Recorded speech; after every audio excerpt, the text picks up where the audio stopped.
Pero muy bien, vamos a la palabra del Señor. El título de esta predicación es El siervo que hizo prosperar el buen plan del Señor.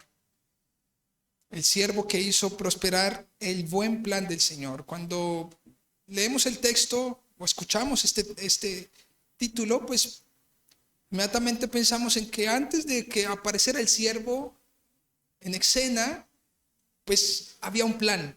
Siempre hubo un plan. Y luego el Señor, en medio de su revelación progresiva, nos fue llevando a entender y a conocer al siervo, ¿sí?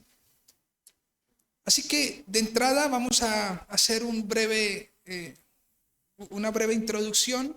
Luego vamos a ir a unos puntos que he sacado de Isaías capítulo 53. Así que vamos a entrar en la introducción, pero no sin antes orar al Señor. Amén. Padre, gracias, Señor, te damos por todo lo que has hecho con nosotros. Gracias por tu bendita palabra, porque nos has dado a conocer aquellas verdades que para los incrédulos simplemente son ocultas. Eso lo vemos en Mateo 13 cuando nos ilustras en tu palabra acerca de que los ciegos no verán, los que tienen oídos no escucharán. Señor, es una gracia que puedas abrir, que hayas abierto nuestro corazón y nuestros oídos para que podamos entender tu palabra, Señor. Por favor, obra para tu gloria y tus propósitos en esta mañana, y que este mensaje nos amoneste, nos edifique y pueda guiarnos mucho más hacia ti, Señor. Que fortalezca tu iglesia. Así que toma el control de todas las cosas en Cristo Jesús. Amén y amén. Muy bien. Dígale que está a su lado: el Señor requería un siervo. El Señor requería un siervo con estándares suficientes, escuchen, para consumar su plan. No podía ser cualquier siervo, no podía ser algún siervo que tuviese algún defecto. Los estándares del siervo, o más bien los estándares de Dios, hablan mucho de la naturaleza de quién es Dios. Entre otras cosas, se requería un siervo perfecto, inocente, un siervo sin pecado alguno, porque aquel que ha de satisfacer el siervo es santo, es puro. A lo mejor si Dios estuviese manchado de pecado, pues cualquier siervo podría servir, ¿verdad? Cualquier ofrenda podía servir. Pero resulta que los estándares de Dios son supremamente altos. Ni siquiera ningún ser humano, con todo su esfuerzo, podría alcanzar esos estándares. Pues bueno, el Señor requería un siervo, y este siervo fue Jesucristo. Y este siervo nos habla y nos permite pensar en una doble vía. Pues se requería un siervo para los pecadores, para servir a los pecadores, pero también un siervo para complacer a Dios. O sea que este siervo, no siendo cualquier siervo, este siervo iba en su obra, iba a servir a los pecadores, pero iba a complacer ¿a quién? A Dios. Las escrituras nos enseñan que Jesucristo cumple dichas demandas. Miremos por favor en Isaías 42. En Isaías 42 vemos el siervo de Jehová. Y esto aparece dentro del contexto inmediato de Isaías 53. En Isaías 42 vemos la escogencia del siervo. Vemos su alcance y sus características. En Isaías 42 vemos que la escogencia del siervo, el alcance de su obra y las características del mismo. Por favor, vayan a ese texto, Isaías 42, versículo 1.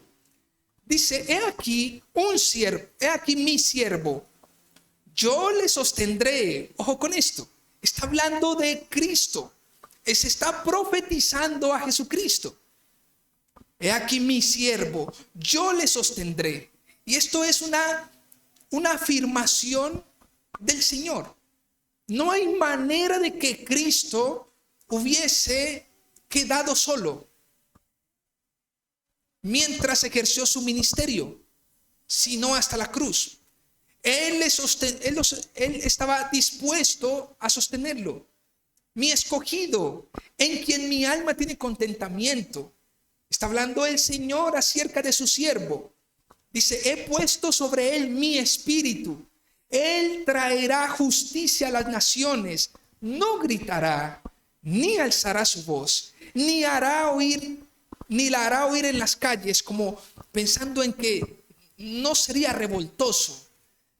Versículo 3, no quebrará la caña cascada, ni apagará el pábilo que humeare. Entendiendo de esta forma que él vino a no aplastar la caña que ya estaba cascada, ni apagar el pábilo que apenas humeaba. Por medio de la verdad traerá justicia, no se cansará ni desmayará hasta que establezca en la tierra justicia. Y las costas, esperarán su ley. Así dice Jehová Dios, el creador de los cielos y el que los despliega, el que extiende la tierra y sus productos, el que da aliento al pueblo que mora sobre ella y espíritu a los que por ella andan. Yo, Jehová, te he llamado en justicia y te sostendré por la mano.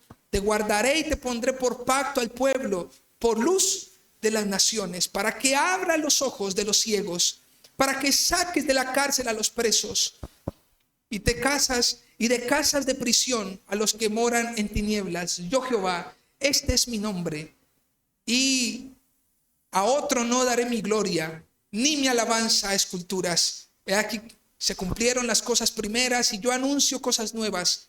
Antes que salgan a luz, yo las haré notorias. ¿Está hablando de quién? De ese siervo que se requería. También eso lo vemos en Mateo 12, del 18 al 41, de la misma manera. Pero pensemos en esto.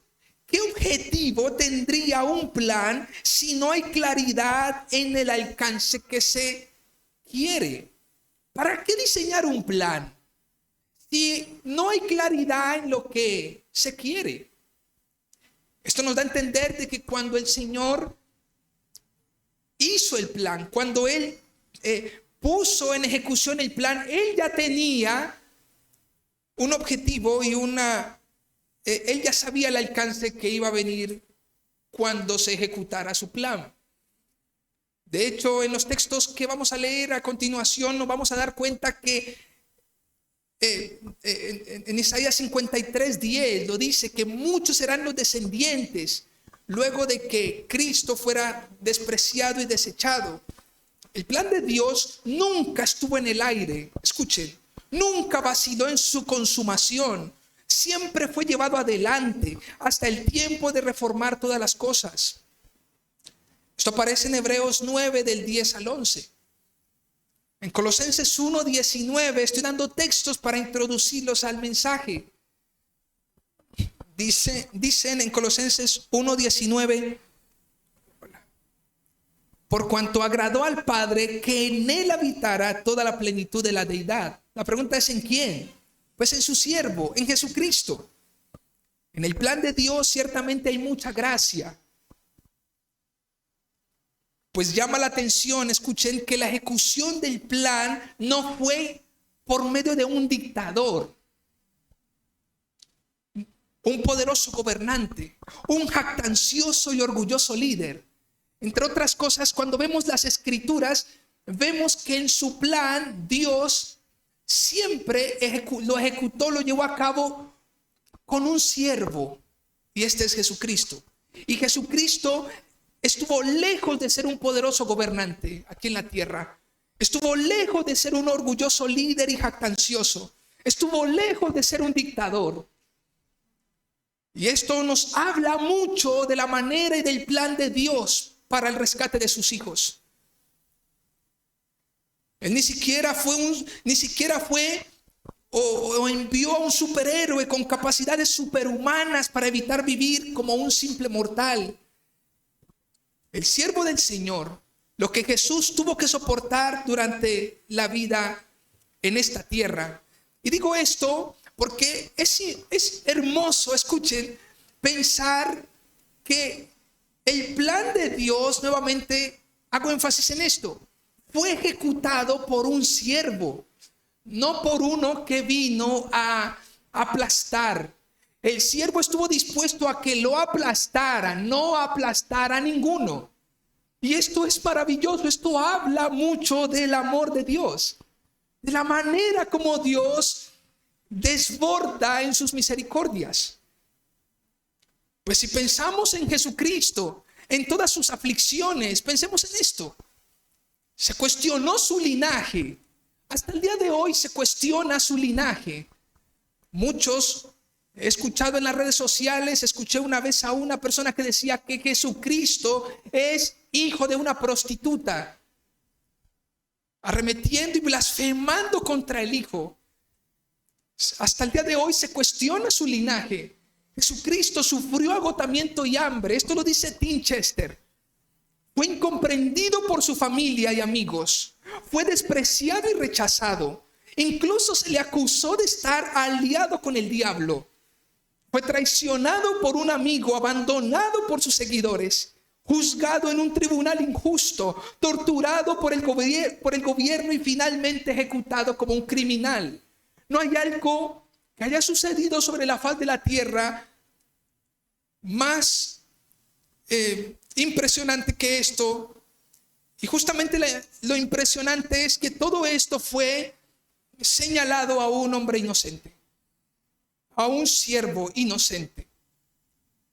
Cada detalle de la revelación progresiva de Dios fue calculada. Escuchen esto: los juicios de Dios, la promesa, la esclavitud en Egipto, el éxodo en el desierto, la ley, la conquista, los profetas, la esclavitud en Babilonia, etc. Todo fue ¿qué? Calculado. Es maravilloso pensar que en el plan del Señor fue llevado a cabo por un siervo. Y esto nos da esperanza porque nosotros hemos sido llamados a servir. Así que el plan de Dios continúa cuando los cristianos sirven. Cuando los cristianos no pretenden aplastar a nadie, sino estar dispuestos a ser aplastados, a ser perseguidos, a actuar de manera misericordiosa aún con los que son ingratos y malos. Este ejemplo nos lo da el Señor Jesucristo. La manera para salvar a los pecadores, escuchen, no fue aplastarlos, sino servirles amándolos hasta el final. Es interesante porque de Dios no puede resultar otra cosa, ni tampoco hay otra forma más sabia de proceder.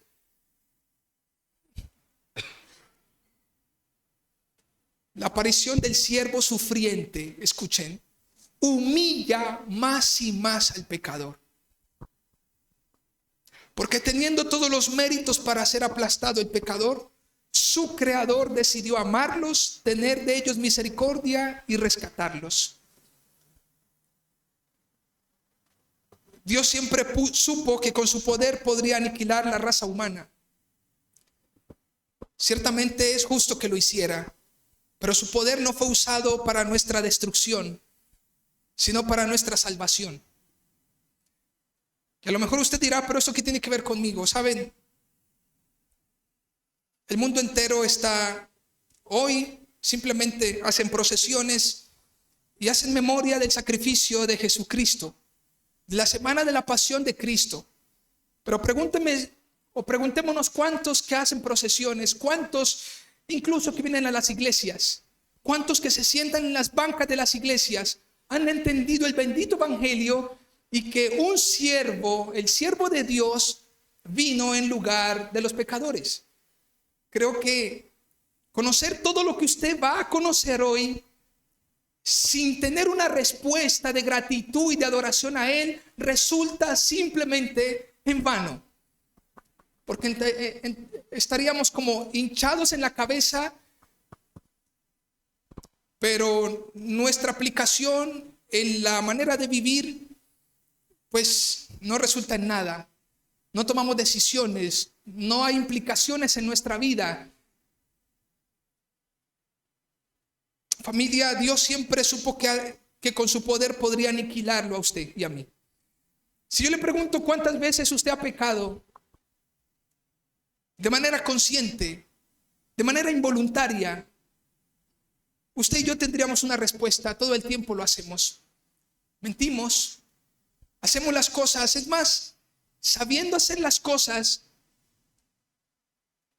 que no deberíamos hacer, las hacemos. Eso se llama ¿cómo? Pecado. Y sabe que hasta el día de hoy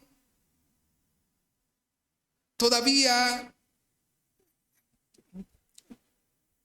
resulta que parece que le estuviéramos clavando los clavos en los pies y en las manos al Señor con nuestras acciones.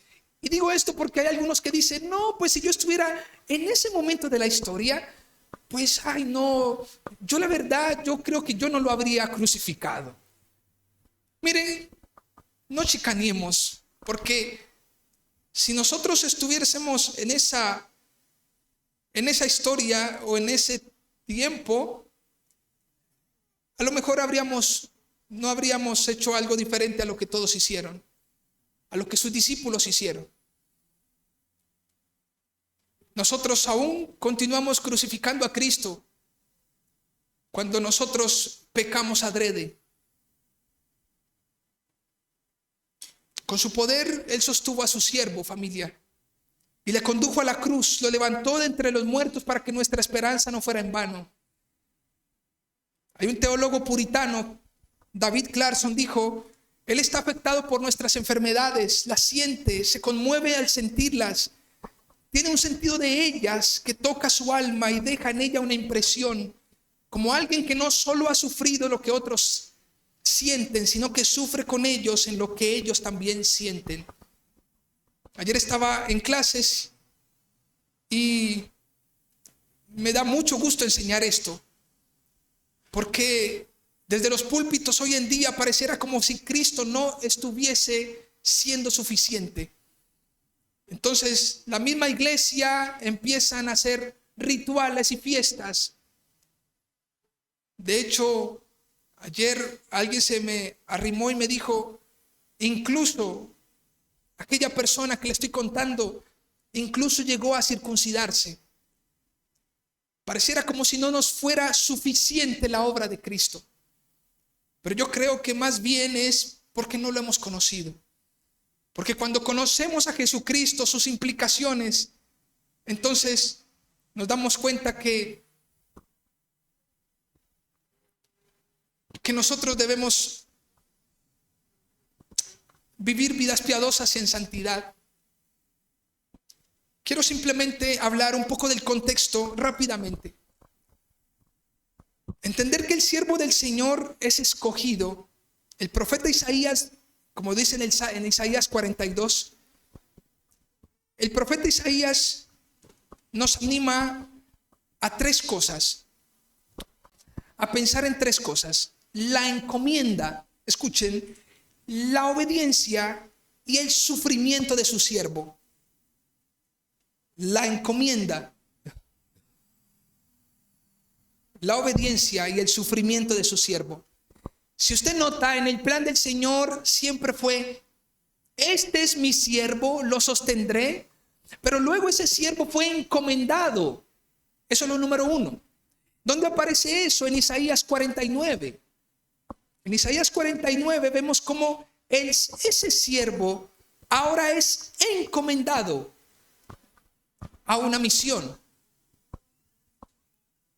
Pero luego vemos a un siervo que es obediente al Señor. Luego de la encomienda, ese siervo es ¿qué?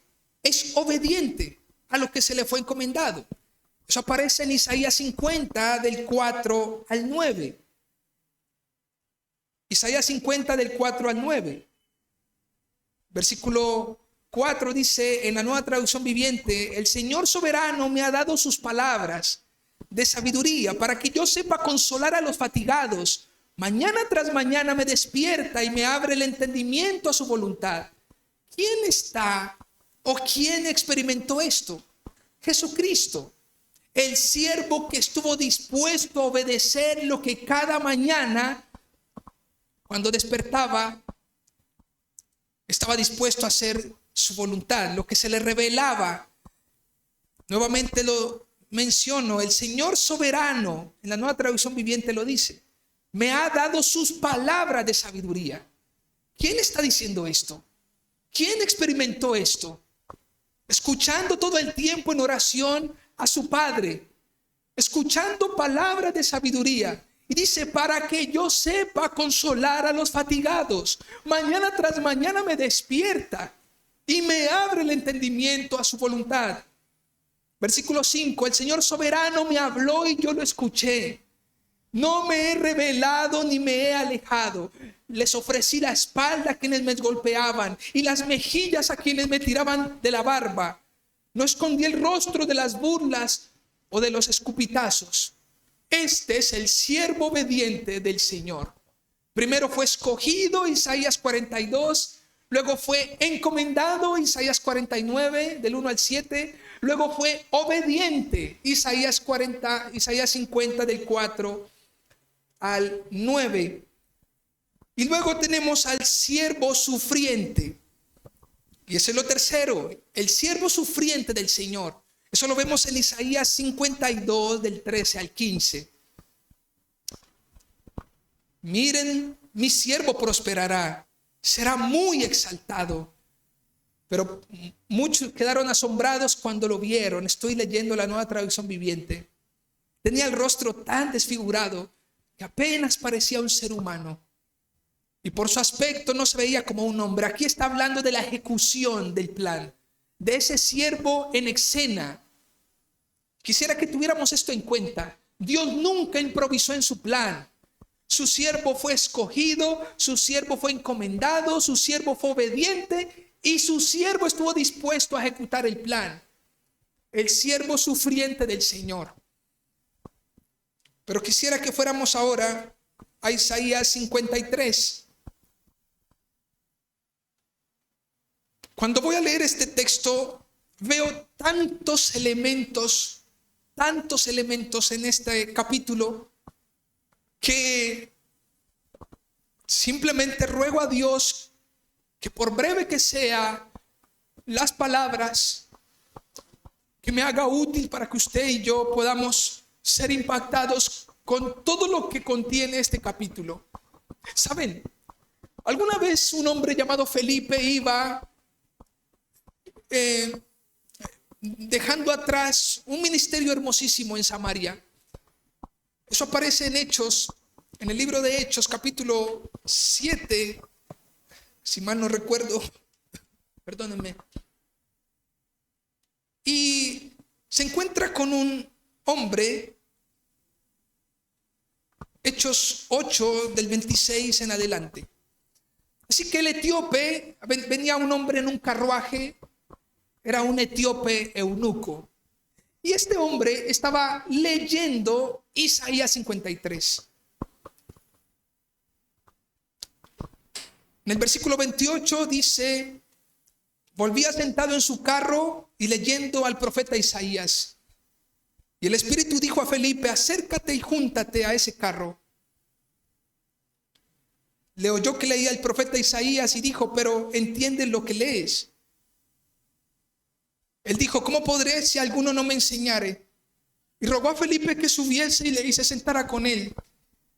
El pasaje de las Escrituras que leía era este.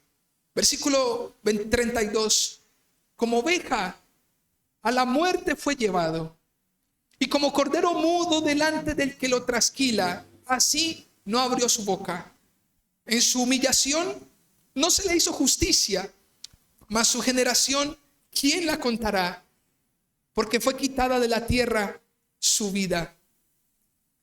Así que esta semana he rogado a Dios, he orado a Dios y le digo: Señor, que de la manera como este etíope fue impactado leyendo este texto, que de mi torpeza como hombre, que tu palabra sea expuesta a mis hermanos y en este caso a ustedes, y que podamos entender la grandeza, tanta bondad, tantos elementos que aquí encontramos. He sacado 7 puntos y voy a darlos en breve. Número 1, el siervo de Dios como el centro del mensaje para redención. El siervo de Dios como el centro del mensaje para redención. Si nuestras enseñanzas no hablan de Cristo, si nuestras predicaciones no glorifican a Cristo, no conducen a Cristo, entonces no nos podemos llamar ni iglesia, ni podemos llamarnos ni cristianos, ni tampoco podríamos decir que es evangelio. Evangelio sin Cristo no existe. Hay algo claro en este punto, y es que el mensaje que se dará, algunos creerán, mas otros permanecerán en incredulidad. Y esto es una realidad que nos expone las Escrituras. Así que si usted es de los que creen para preservación del alma, pues no ponga la mano en el arado y mire hacia atrás. Avance, ruegue al Señor para que le sostenga. En el Padre Nuestro dice: no me dejes caer en tentación y líbrame del todo mal. No me dejes caer, sosténme. Y esto es un ruego que deberíamos tener. Permanecer radica también en nuestra responsabilidad. Él nos sostiene. Pero cuán diligente deberíamos ser usted y yo para tomar nuestras decisiones, de manera que una vez conocemos el evangelio, pues deberíamos siempre estar santificándonos. Si usted se mira en el espejo y no hace nada en absoluto, pues estaríamos hablando de hecho, la pregunta sería: ¿crees en Jesucristo? Porque si crees en Jesucristo de manera diligente, ¿qué? A lo mejor estaremos santificándonos. Miremos en Isaías 53:1. ¿Quién ha creído a nuestro mensaje? ¿A quién ha revelado el Señor su brazo poderoso? En la Nueva Traducción Viviente dice eso, pero en la Reina Valera dice: ¿quién ha creído nuestro anuncio y sobre quién se ha manifestado el brazo de Jehová? Este mismo texto aparece en Juan capítulo 12 y aparece en Romanos 10. Cuando aparece en Romanos 10 hace alusión a algo que es una realidad. Romanos 10:16. Mas no todos obedecieron el evangelio. Pues Isaías dice: Señor, ¿quién ha creído a nuestro anuncio? Lo más peligroso de conocer a Cristo no es conocerle a Él. Por supuesto que no es peligroso conocerle. Lo más peligroso es no obedecerle habiendo conocido. Mas no todos obedecieron el evangelio. Así que lo escucharon. El texto no está diciendo: mas no todos escucharon el evangelio. Está diciendo: mas no todos obedecieron. O sea que sí lo escucharon. Si escucharon acerca del siervo sufriente, si escucharon del siervo escogido, si escucharon del siervo encomendado, si escucharon del siervo obediente. ¿Por qué no obedecieron? Por su incredulidad. En Juan 12 dice: amaban más la gloria de los hombres que la gloria de Dios.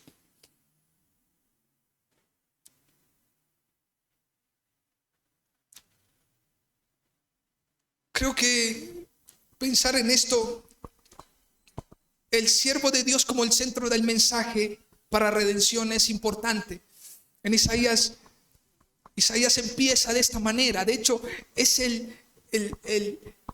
la manera como empieza a describir tal contenido de el profeta Isaías. Antes de describir todo lo que hizo el siervo, él dice: ¿quién ha creído a nuestro anuncio? Yo me imagino a Isaías como: yo me paro aquí, pero y estamos hablando, pero ¿quién ha creído?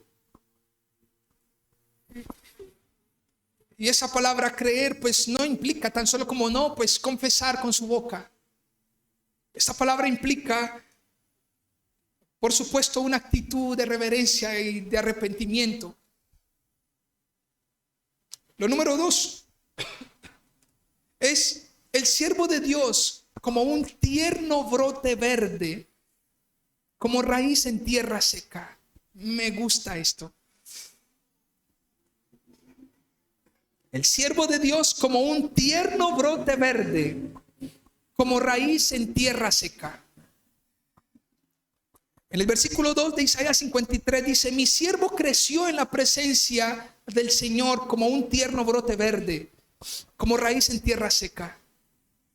Piense en la aridez de una tierra seca. Piense en la resequedad de una tierra seca. Y piense en lo hermoso que es el brote de una semilla que empieza a crecer en medio de la tierra. En Mateo 4:16, cuando Jesús inicia su ministerio, dice la escritura: el pueblo asentado en tinieblas vio gran luz, y a los asentados en región de sombra de muerte, luz les resplandeció. Querida iglesia, nosotros, ¿dónde nos encontrábamos? El siervo de Dios creció como un tierno brote verde. En algún comentario que leí acerca de este texto decía que el Señor estuvo desde la semilla, desde la germinación del brote, de la plantita, desde ese momento hasta que esa planta creció en tierra seca. Desde ese momento el Señor lo sostuvo.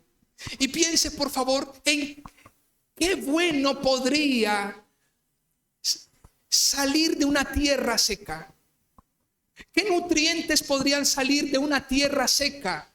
De una tierra árida. ¿Cómo es posible? Escuchen esto. ¿Cómo es posible que un brote verde emerja de una tierra seca?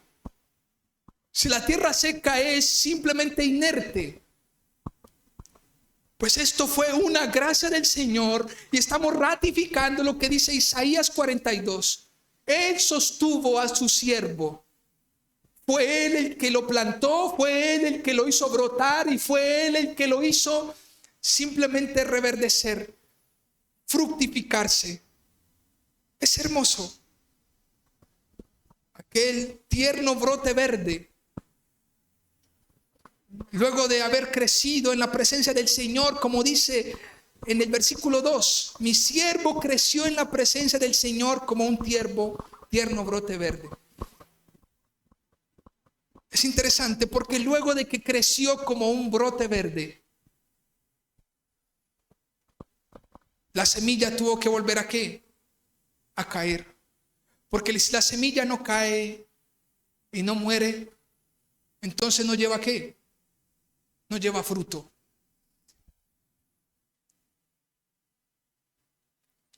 Así que en el punto número 1 debemos considerar el mensaje del siervo. En el punto número 2, la preparación del siervo sufriente. En el punto número 1, el mensaje del siervo. Él es el mensaje. En el punto número 2, la preparación del siervo sufriente. ¿Quién preparó el siervo? ¿Quién instaló la semilla? ¿Quién hizo brotar la semilla? Solo Dios. Punto número 3. El siervo de Dios cargó con lo nuestro, mas nosotros siempre fuimos reprochables. El siervo de Dios cargó con lo nuestro, mas nosotros siempre fuimos reprochables. Y yo quisiera invitarlos para que usted en su Biblia, en Isaías 53, a partir del versículo 3 al 6, vamos a soportar este punto. Si usted tiene un resaltador, resalte cuántas veces, o les dejo eso de tarea, cuántas veces dice nuestros.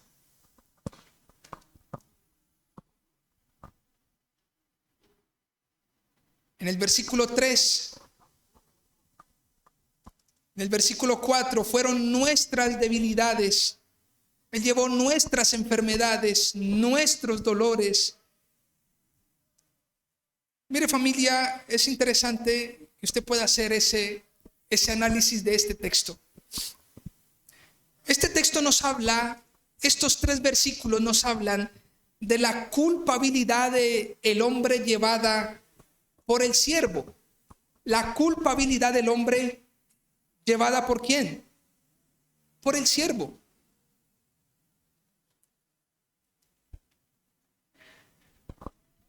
En la Nueva Traducción Viviente dice, fue despreciado y rechazado. Hombre de dolores, conocedor del dolor más profundo. Nosotros le dimos la espalda y desviamos la mirada. Fue despreciado y no nos importó. Fueron nuestras debilidades las que cargó. Si usted nota, hay 2 cosas que suceden en este texto. Uno es lo que él llevó, lo que él cargó fue lo nuestro. Pero cuando nos correspondió asumir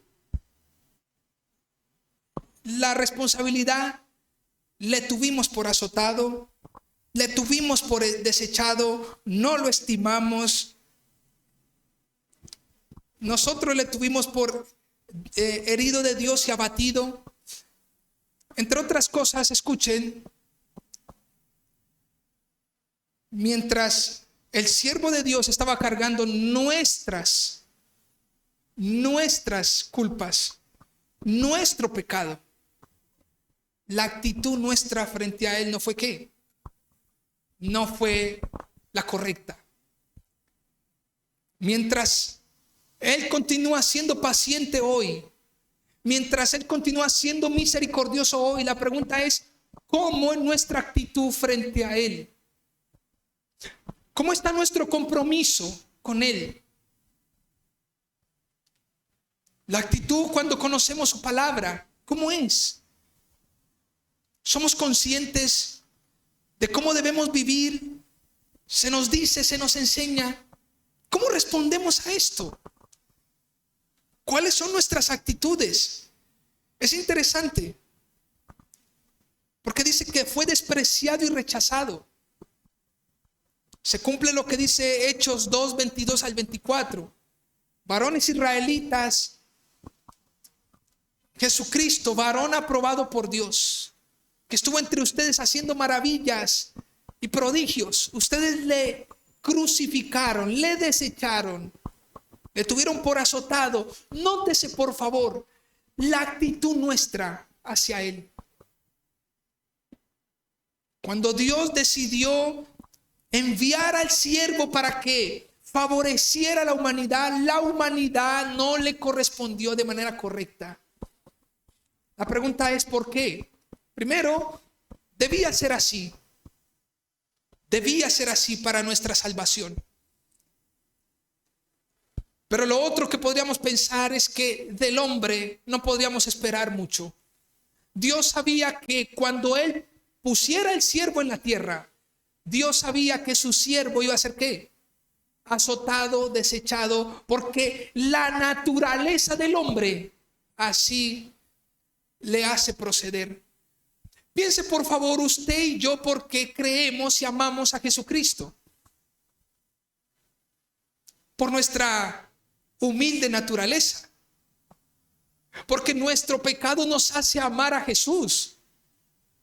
Porque somos tan buenos. Por supuesto que no.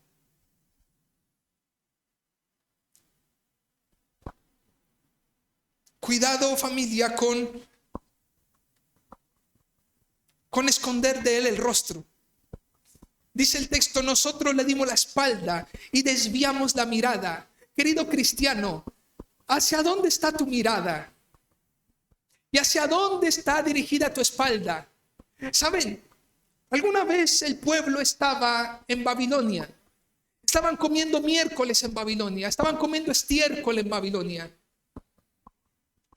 Y el Señor le dice a Ezequiel, eso está en Ezequiel capítulo 8, le dice: Ezequiel, ven y vas a ver por esta rendija hacia el templo y vas a decir qué ves. Y Ezequiel vio por ese agujero y dijo: esto yo no lo puedo creer.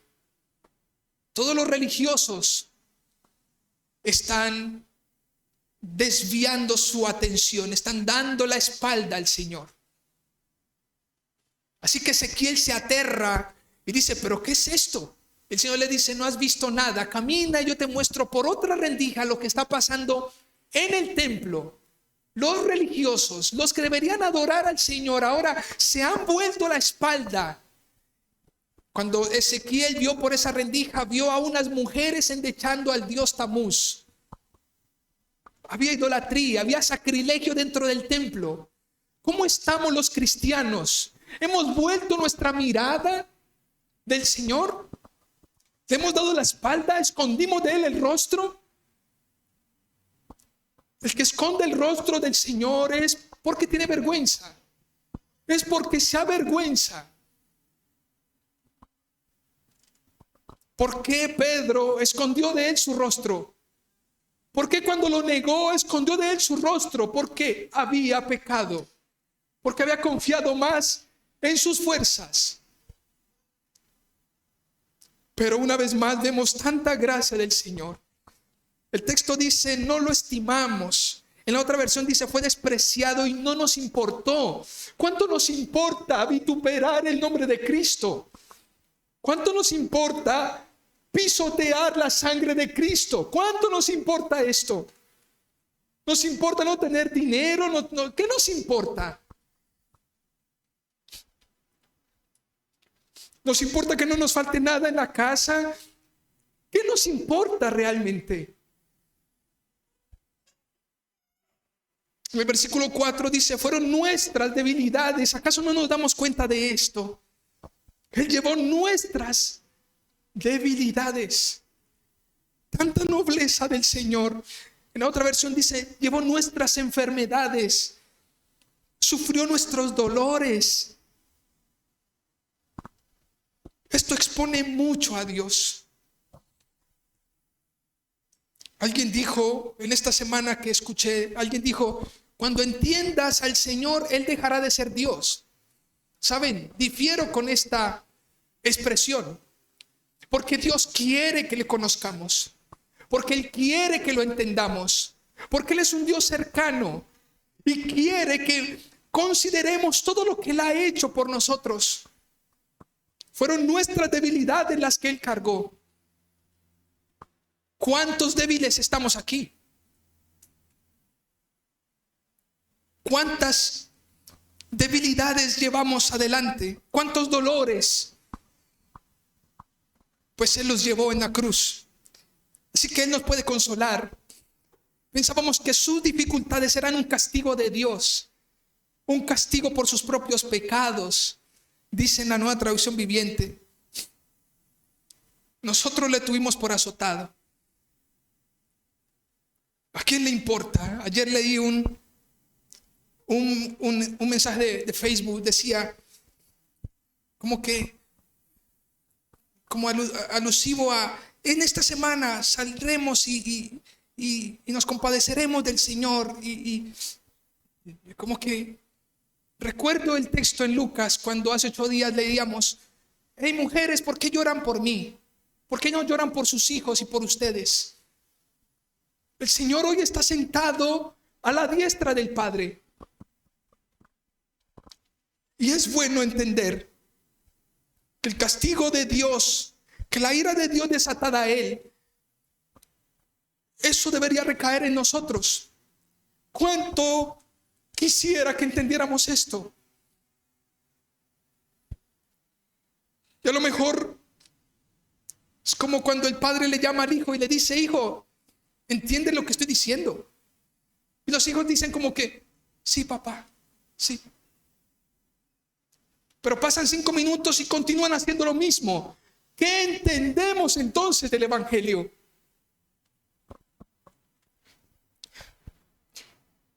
Él fue castigado por nosotros, por nuestros propios pecados. Winchester, esto lo compartí el viernes que estuvimos acá. El hecho es que Jesús sí experimentó el desorden del pecado, porque algunos podrán decir como: no, pues es que él como fue Dios, entonces él como que no, él todo le pareció fácil, él venció la tentación fácil y todo. Él experimentó el desorden del pecado y el peso de la culpa. Winchester dice: no fue el peso de su propio pecado, fue el peso del tuyo y el mío. No es solo el que él tuviera una experiencia de culpa similar a la que tú sientes. Pues la culpa viene cuando hay ¿qué? Cuando hay pecado. Así que Jesús nunca sintió culpa propia porque nunca pecó. Pero Él sí sintió la culpa y cargó nuestras culpas. Él tuvo una experiencia directa de tu culpa porque fue tu pecado el que llevó en la cruz. Esto me golpea tanto y me da mucha esperanza, y agradezco al Señor por esto, porque este hombre lo dice de una manera muy sutil y muy simple. Él entiende tu pecado mejor que tú.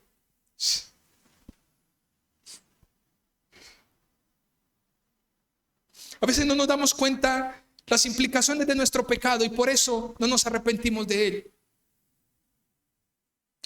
Pero piensa, Dios entendió tanto lo que podía ocasionar el pecado en nosotros, que estuvo dispuesto a levantar un ciervo, a que brotara un tierno brote de una tierra seca y árida, donde luz resplandeció en medio de tinieblas.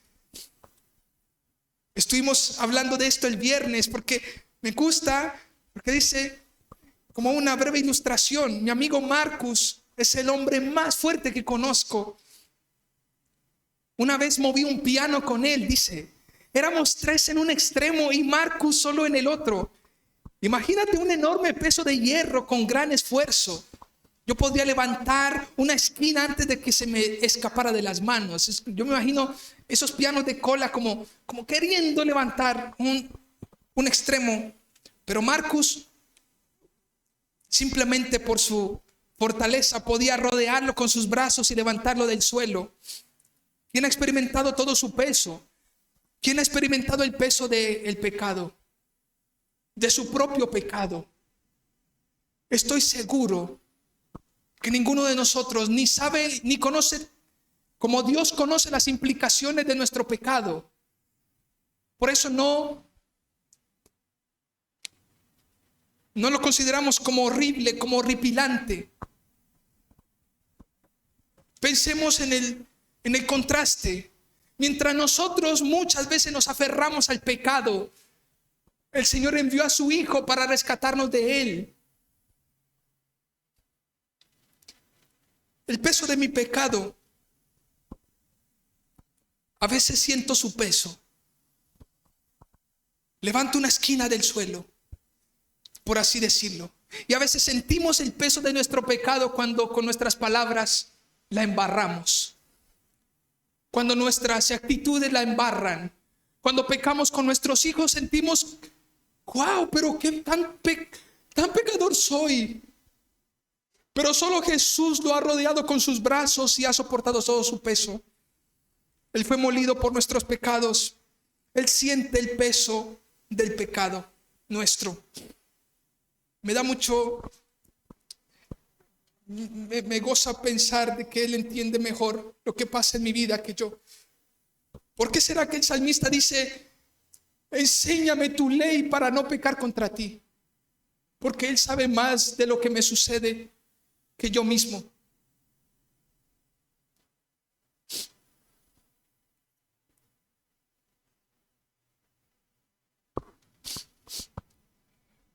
Quiero ir al punto número 4.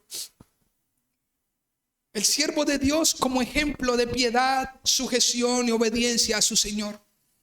El siervo de Dios como ejemplo de piedad, sujeción y obediencia a su Señor. Aquí podríamos hablar de la ejecución del siervo. En el versículo 7 al 8 apoyamos este punto. Porque dice, fue oprimido y tratado con crueldad. Estoy leyendo la Nueva Traducción Viviente. Esta fue la forma como el siervo de Dios procedió, como ejecutaron al siervo. Él fue oprimido y tratado con crueldad. Sin embargo, no dijo ni una sola palabra. Como cordero fue llevado al matadero. Y como oveja en silencio ante sus trasquiladores no abrió su boca. Al ser condenado injustamente se lo llevaron. A nadie le importó que muriera sin descendientes, ni que le quitaran la vida a mitad de camino. Pero lo hirieron de muerte por la rebelión de mi pueblo. Mire,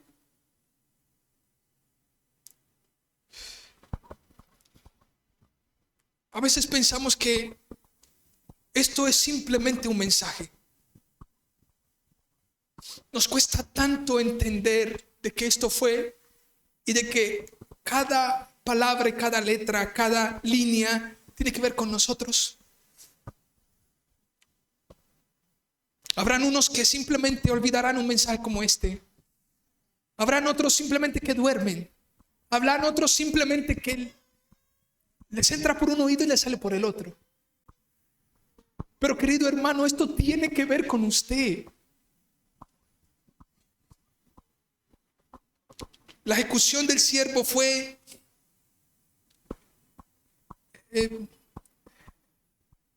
cruel. Ahorita cantábamos cruenta corona. La maldad. Dice en la Reina Valera, angustiado él y afligido. Pero lo más interesante es que no dijo ni una sola palabra.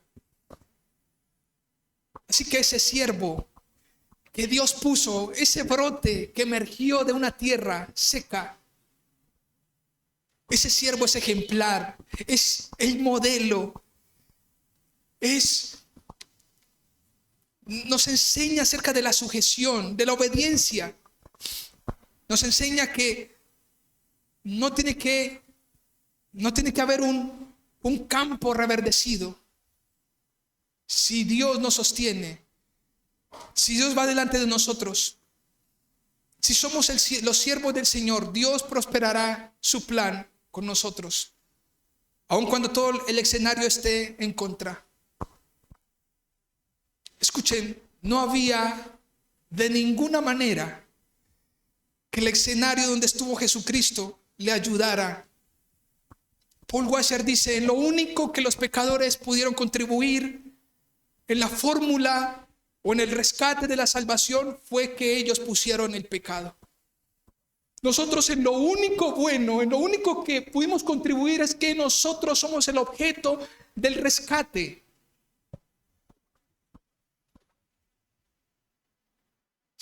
Así que si alguien, escuchen por favor, si alguien o si somos siervos del Señor, debemos ver a Cristo, porque mientras sufría era ejemplo de piedad. Mientras era aplastado era ejemplo de sujeción. Mientras era abatido era ejemplo de obediencia. A veces nos cuesta tanto. Estamos pasando dificultades y nos cuesta tanto la obediencia al Señor. Sujetarnos ante el Señor. Ser ejemplo. Lo número 5. El siervo de Dios como santo e irreprensible. Y esto habla de la inocencia del siervo.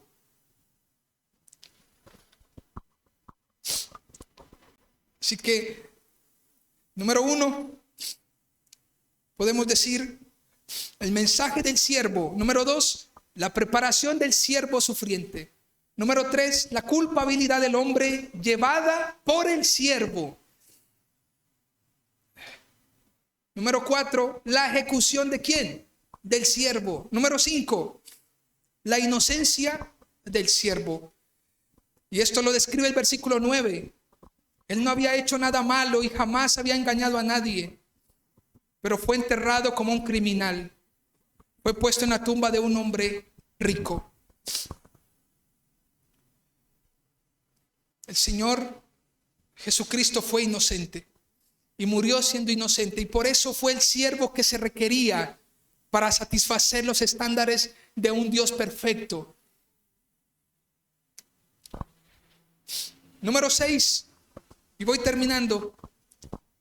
El siervo de Dios para que aplastado, para que tuviese muchos descendientes. Y esto nos habla de la utilidad del siervo. ¿Esto nos habla de qué?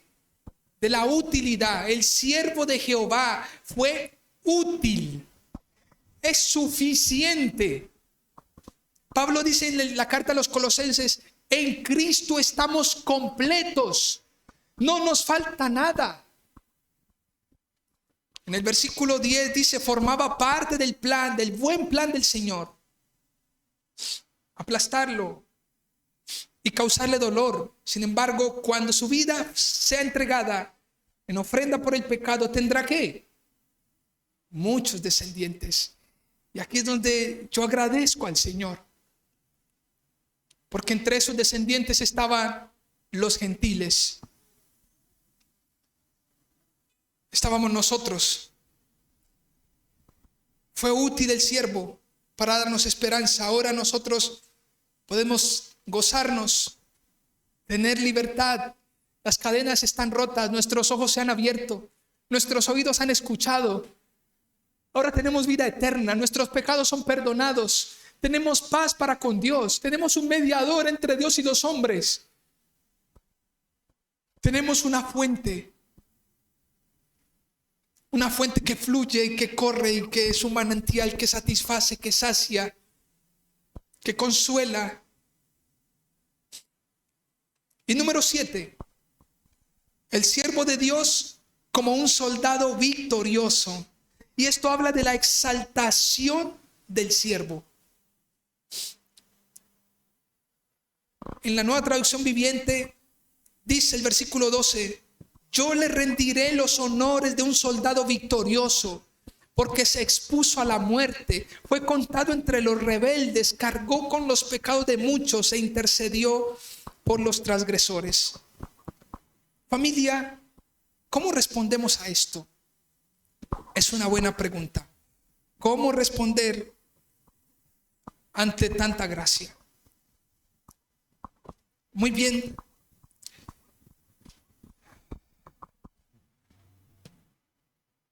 El evangelio es un arrepentimiento ¿qué?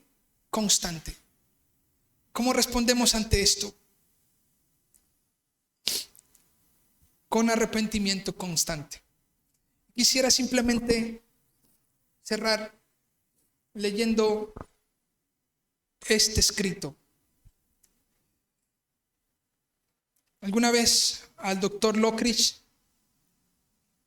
le dijeron en una conferencia que cerrara en oración la conferencia. Y él toma el micrófono, dice la historia. Él toma el micrófono y dice lo siguiente: la Biblia dice que mi rey, así se llama. La Biblia dice que mi rey,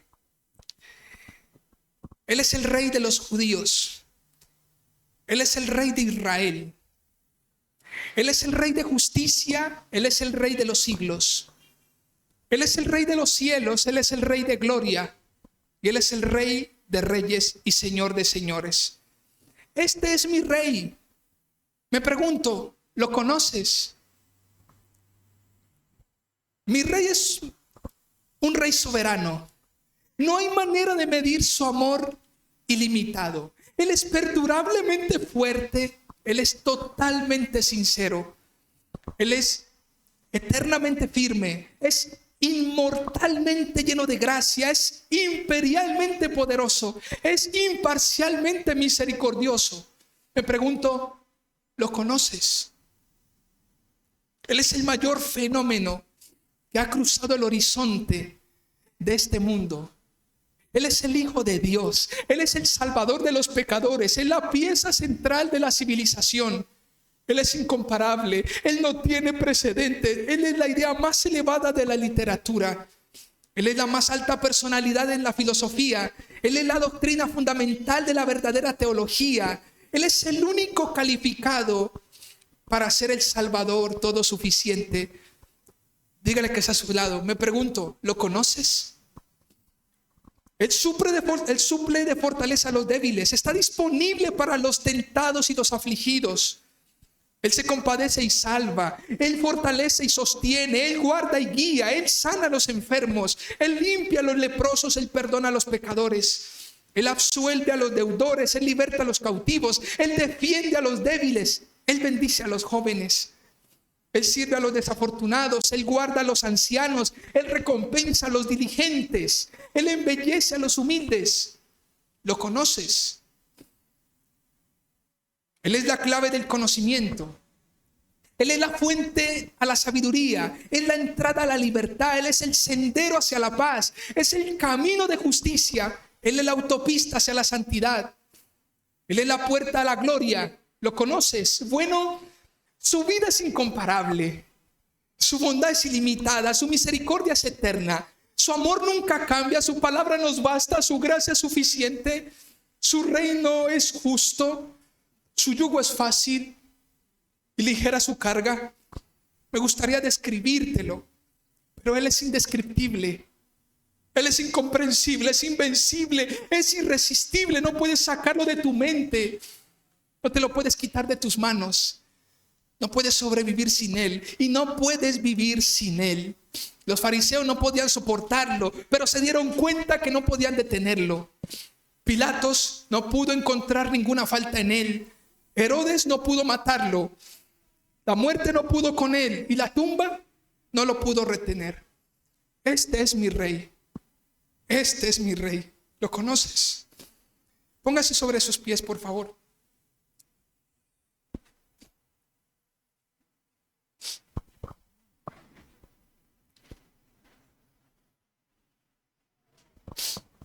Oremos al Señor. Padre, gracias por tu fidelidad, por tu gran amor, porque Él es bueno, porque tú eres bueno, Señor. Gracias por tu fidelidad, gracias por tu amor inagotable, por tu Hijo. Gracias por socorrernos, por tu siervo, Señor, porque en Él podemos nosotros y solo en Él alcanzar vida eterna. Tu siervo fue aplastado para que tuviese muchos descendientes. Lo has honrado como un soldado victorioso. Lo has exaltado. El siervo es útil. Gracias por Jesucristo, Señor. Bendito eres tú, Señor, porque siempre nos animas a continuar. Eres tú nuestro Rey. Gracias, Señor. Ayúdanos a entender tu palabra y a considerar, Señor, que fuiste a la cruz por nuestros dolores, por nuestro pecado. Ayúdanos a ser diligentes y poder examinarnos cada vez para poder, Señor, santificarnos y vivir para ti. Gracias por tu fidelidad, Señor. Te amamos y bendecimos tu santo nombre. En Cristo Jesús, amén y amén, Señor.